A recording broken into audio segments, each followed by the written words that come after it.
بسم اللہ الرحمن الرحیم۔ اللہم صلی علی محمد وعلی آل محمد۔ حضرت نواس بن سمان انصاری رضی اللہ تعالیٰ عنہ فرماتے ہیں کہ میں نے رسول صلی اللہ علیہ وآلہ وسلم سے نیکی اور گناہ کے بارے میں سوال کیا تو آپ صلی اللہ علیہ وآلہ وسلم نے فرمایا، نیکی اچھے اخلاق کا نام ہے اور گناہ وہ ہے جو تمہارے دل میں کھٹکے اور تمہیں یہ بات ناپسند ہو کہ لوگوں کو اس کا پتہ چل جائے گا۔ رسول صلی اللہ علیہ وآلہ وسلم نے فرمایا، روز قیامت اللہ تعالیٰ زمین کو مٹھی میں لے لے گا اور آسمانوں کو اپنے دائیں ہاتھ میں لپیٹ لے گا، پھر فرمائے گا، میں بادشاہ ہوں، زمین کے بادشاہ کہاں ہیں؟ رسول صلی اللہ علیہ وآلہ وسلم کا فرمان ہے، جب نماز پڑھتے وقت کسی کو اونگ آ جائے تو اسے سو جانا چاہیے یہاں تک کہ اس سے نیند کا اثر ختم ہو جائے، اس لیے کہ جب تم میں سے کوئی شخص نماز پڑھتا ہے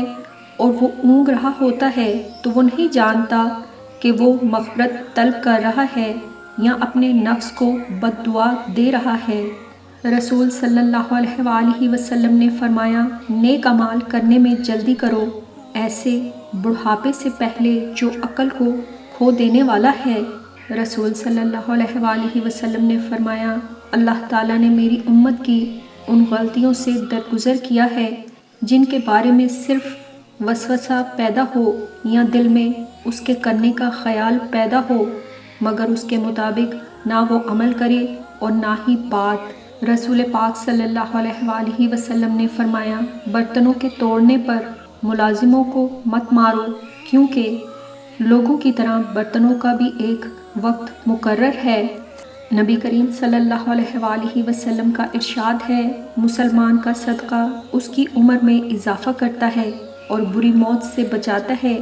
اور اللہ تعالیٰ اس کے ذریعے تکبر اور فخر کی بیماریوں کو زائل کرتا ہے۔ رسول صلی اللہ علیہ وآلہ وسلم کا فرمان ہے کہ جنت میں ایک ایسا محل ہے جس کے اندر سے اس کا باہر نظر آتا ہے اور باہر سے اس کا اندر۔ حضرت ابو موسیٰ اشعری رضی اللہ تعالیٰ عنہ نے پوچھا کہ یا رسول اللہ صلی اللہ علیہ وآلہ وسلم، یہ محل کس کے لیے ہے؟ فرمایا، تیرے لیے اور اس کے لیے جو کھانا کھلائے اور اللہ تعالیٰ کے حضور رات کو کھڑا رہے جبکہ لوگ سوتے ہوں۔ رسول پاک صلی اللہ علیہ وآلہ وسلم نے فرمایا، میرے نزدیک تم میں دنیا میں سب سے زیادہ قابل نفرت اور قیامت کے دن مجھ سے دور بیٹھنے والے وہ لوگ ہیں جو باطونی، بلا احتیاط بولنے والے، زبان دراز اور تکبر کرنے والے ہیں۔ رسول پاک صلی اللہ علیہ وآلہ وسلم کا فرمان ہے، اے عورتوں کی جماعت، صدقہ کرو کیونکہ میں نے جہنم میں زیادہ تم ہی کو دیکھا ہے۔ رسول صلی اللہ علیہ وآلہ وسلم نے فرمایا، جو لباس تم پہنتے ہو اسے صاف ستھرا رکھو اور اپنی سواریوں کی دیکھ بھال کیا کرو اور تمہاری ظاہری شکل و صورت ایسی صاف ستھری ہو کہ جب لوگوں میں جاؤ تو وہ تمہاری عزت کریں۔ حضرت امام حسن علیہ السلام فرماتے ہیں کہ کھانے سے پہلے ہاتھ دھونا فقیری اور غربت کو ختم کرتا ہے، کھانا کھانے کے بعد ہاتھ دھونا غم کو دور کرتا ہے۔ رسول پاک صلی اللہ علیہ وآلہ وسلم کا ارشاد ہے کہ آخری زمانے میں ایک قوم پیدا ہوگی جو میرے صحابہ کرام کو گالیاں دے گی، بس تم ان کی مجلس میں نہ بیٹھو، ان کے ساتھ مل کر نہ کھاؤ نہ پیو، نہ ان سے رشتہ بندی کرو، نہ ان کے جنازے کی نماز پڑھو اور نہ ان کے ساتھ مل کر نماز پڑھو۔ حضرت محمد صلی اللہ علیہ وآلہ وسلم کا فرمان ہے، جو کسی مومن یا مومنہ پر بہتان لگائے یا اس کی نسبت وہ بات کہے جو اس میں نہیں ہے تو اللہ تعالیٰ اس کو آگ کے پشتہ پر جگہ دے گا۔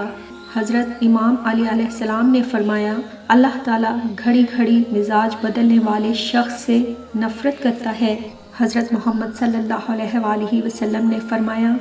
خدا کی لعنت ہو اس شخص پر جو ماں اور اولاد میں جدائی ڈالتا ہے اور بہن بھائیوں میں تفرقہ پیدا کرتا ہے۔ رسول صلی اللہ علیہ وآلہ وسلم کا ارشاد ہے، اپنی زبان کی تیزی اس ماں پر نہ آزماؤ جس نے آپ کو حرف حرف بولنا سکھایا ہے۔